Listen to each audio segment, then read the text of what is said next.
ada hubungan antara manusia dengan manusia yang lain yang sifatnya abadi meskipun orangnya sudah mati, dan ada hubungan yang sudah diputus. Kita berbicara tentang hubungan mukmin dengan non-muslim. Hubungan muslim dengan non-muslim ada yang abadi. Nasab itu abadi. Sehingga walaupun bapaknya non-muslim, nasab tidak geser. Ya. Tapi ada yang diputus. Apa yang diputus, Pak? Semua yang diatur oleh Allah setelah kematian, maka tidak ada hubungan waris.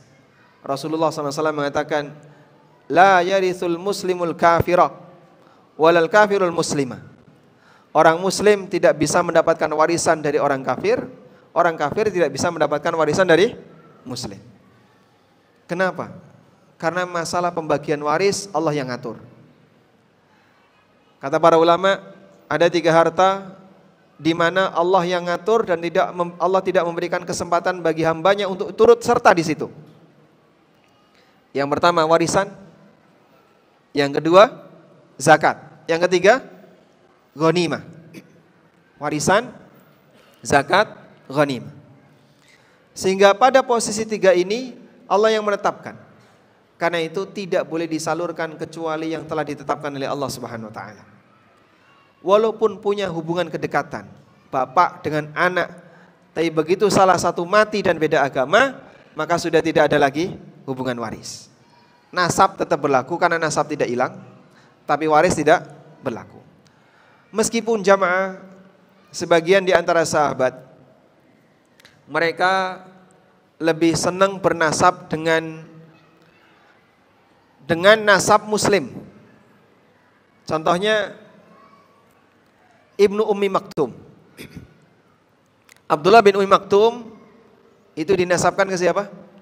Ibunya, Ummu Maktum. Sehingga beliau lebih dikenal dengan Ibnu Ummi Maktum, Abdullah bin Ummi Maktum, karena bapaknya mati kafir. Ibnu Mas'ud radhiyallahu anhu, Abdullah bin Mas'ud. Abdullah bin Mas'ud lebih senang kalau beliau dinasabkan ke ibunya, karena ibunya muslim, sementara Mas'ud mati kafir. Sehingga beliau lebih senang kalau dipanggil Ibnu Ummi Abd, Ibnu Ummi Abd. Dan Rasulullah SAW pernah mengatakan, man sarrahu ayyaqra al-Qur'ana hadzan kama unzil falyaqra bi qiraati ibni Ummi Abd. Barang siapa yang ingin membaca Quran dengan bacaan segar sebagaimana ketika diturunkan, maka silahkan baca dengan nadanya Ibnu Ummi Abd. Siapa yang dimaksud? Abdullah bin Mas'ud. Kenapa beliau dinasabkan kepada ibunya? Karena ibunya muslimah, sementara bapaknya mati kafir. Dan beliau lebih senang dinasabkan kepada ibunya yang muslimah daripada dinasabkan kepada bapaknya yang mati kafir. Walaupun nasab itu tidak hilang. Kita mengenal banyak sekali nama para sahabat yang orang tuanya mati kafir. Anas bin Malik, Malik bin Nadir mati kafir. Abdullah bin Mas'ud, walaupun Mas'ud mati kafir, nasab tidak hilang. Umar bin Khattab gak jelas agamanya, sehingga Umar tetap dinasabkan kepada bapaknya, karena nasab tidak bisa hilang. Maka jangan menggeser nasab, sebab menggeser nasab termasuk di antara praktek dosa besar, walaupun beda agama.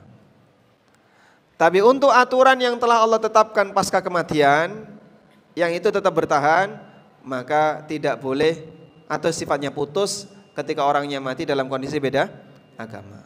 Wallahu a'lam.